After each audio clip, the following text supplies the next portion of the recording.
As you may or may not have followed the saga, he did not want to be there.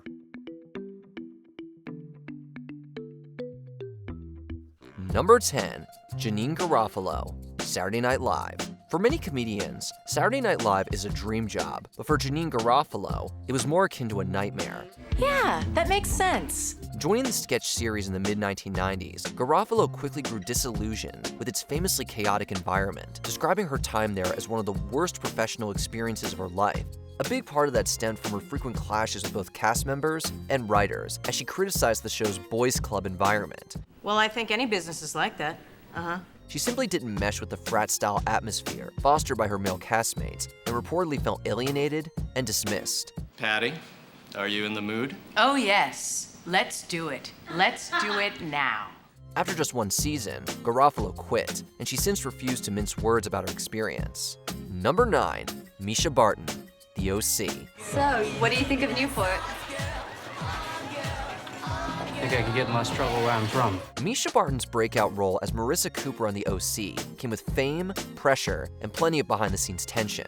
Barton has since spoken about experiencing bullying on set, describing the work environment as far from ideal. It didn't help that she was seen as difficult to work with, thanks in part to frequent lateness that caused frustration. As her fame skyrocketed, Barton became increasingly isolated from the rest of the cast, partly due to her social life outside the show. Being younger than most of her co-stars, she often felt out of place and under pressure to appear more mature than she really was, leading to unhealthy dynamics with her castmates. Oh my God, it's him. What are you doing? She ultimately left in 2006, when her character was killed off. First.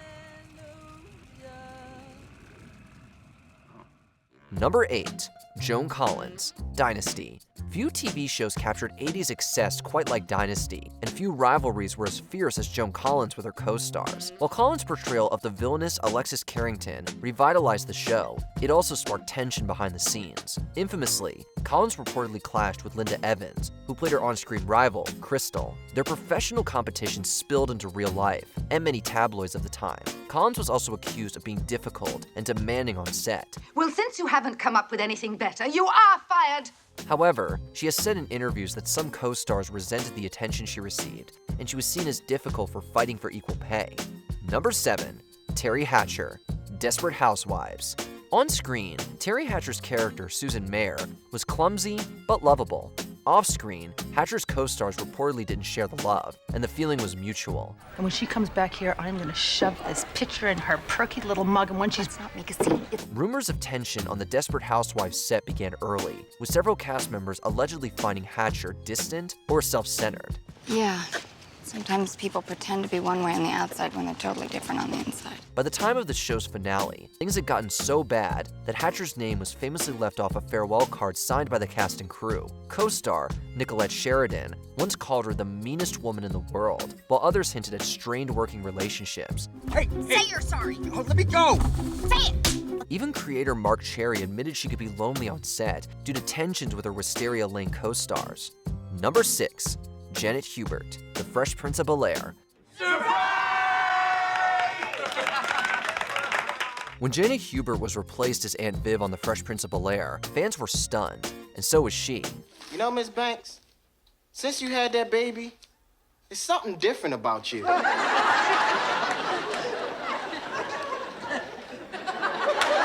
You see, behind the scenes, Hubert clashed with star Will Smith, accusing him of being arrogant and unprofessional. Smith, in turn, claimed Hubert was difficult to work with. The tension reportedly created a toxic atmosphere, with the rest of the cast caught in the middle. For years, the feud simmered publicly, and Hubert refused to speak kindly of her former castmates, especially Will. It wasn't until the show's 2020 reunion special that the two reconciled. I just stopped talking to everybody because I didn't know who to trust, because I had been banished. And they said it was you who banished me. Still, Hubert made no secret of how alienated she felt during her time on the show. They said, you've got 2 months and 2 weeks of work, and you cannot work anywhere else. So that meant my salary was cut. Number 5, Isaiah Washington, Grey's Anatomy. I didn't think you'd respond to an invitation from me. Given the circumstances of our last interaction, Isaiah Washington's turn on Grey's Anatomy ended in scandal, not to mention hostility. The actor, who played Dr. Preston Burke, was accused of using a homophobic slur toward co-star T.R. Knight during an on-set argument with Patrick Dempsey. This all started back in 2006. Catherine, who played Dr. Izzy Stevens on the show, alleged that Isaiah, who played Dr. Preston Burke, had made a homophobic slur. The fallout was immediate and devastating. Washington reportedly failed to mend relationships with his castmates afterward, and public attempts at apology didn't smooth things over. ABC ultimately fired him, citing the incident and ongoing behavioral issues. Washington later accused the show of hypocrisy and racism, claiming he was unfairly scapegoated. Despite briefly returning for a guest spot years later, the rift between Washington and his co-stars remained one of the most notorious in television history. There was a high after I won. And I rode it for a long time. And then there was a truly awful crash. Number 4, Charlie Sheen, 2.5 Men. I wish you could have seen him in his prime. He was like Babe Ruth. He played baseball? No, he was a drunken whoremonger. Charlie Sheen's feud with the 2.5 Men cast and crew is the stuff of TV legend. For years, Sheen was one of the highest paid actors on television, but his erratic behavior and public meltdowns brought production to a halt. He frequently insulted co-star John Cryer and showrunner Chuck Lorre, calling him a clown and troll in interviews. Well, yeah, I think that what went down was fixable, and I made it irreparable. Behind the scenes, Sheen reportedly isolated himself, partied heavily, and grew increasingly paranoid and combative. You judged me, you condemned me, you discarded me.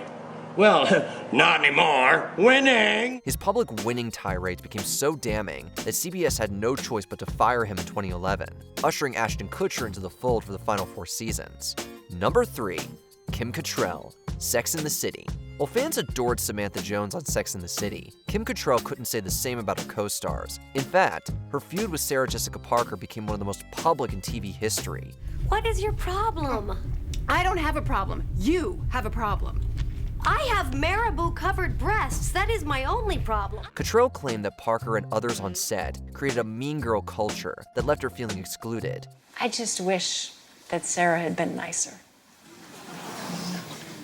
I mean, you can hear the murmuring because we've all heard rumors that you didn't get on, and now we've heard it from the horse's mouth. She also reportedly clashed over salary disputes, arguing she wasn't treated as an equal. After the series ended, tensions reignited when Parker expressed condolences for Cattrall's brother's passing, which Cattrall called insincere. She also refused to join the And Just Like That revival, minus the briefest of cameos, saying she had no desire to work with her former castmates again.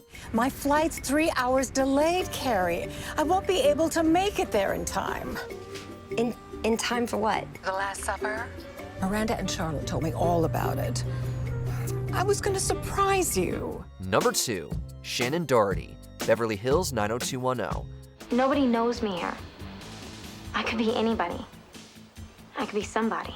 Drama seemed to follow Shannon Doherty wherever she went, and her time on Beverly Hills 90210 was no exception. Known for a fiery side, Doherty clashed with nearly everyone on set of the teen soap series, including co-stars Jenny Garth and Tori Spelling. Don't take that tone with us. Right now, I will take any tone I damn well please. Brenda? Reports of shouting matches, tardiness, and diva behavior were rampant, and producers eventually had enough. Spelling later admitted she asked her father, executive producer Aaron Spelling, to fire Doherty after one too many fights. Although she repaired some relationships later in life, her time on 90210 remains a defining example of an actor at odds with nearly their entire cast. I care about you. I am so sick and tired of everybody telling me how to live my life.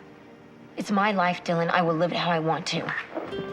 Number 1, Chevy Chase, Community. He's just acting out. I've seen this behavior before. In cats. My cats. Chevy Chase's feud with the Community cast and crew was as legendary as it was volatile. Known for his sharp tongue and old-school humor, the SNL alum frequently clashed with Community creator Dan Harmon and co-stars like Donald Glover and Joel McHale. Chase admitted to being unhappy on set, even calling the show not funny enough. I'm done with you guys. I like the school, but I'm done with whatever you call this.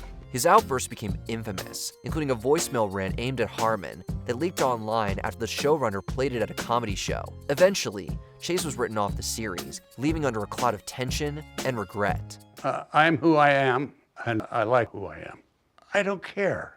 Even after his departure, cast members continued to speak about the uncomfortable atmosphere that shrouded his time there. As you may or may not have followed the saga, he did not want to be there. I mean, he said in every interview that he doesn't like the writing and he doesn't like the hours. Do you think these actors were justified in their frustrations with the rest of the cast? Let us know what you think in the comments below.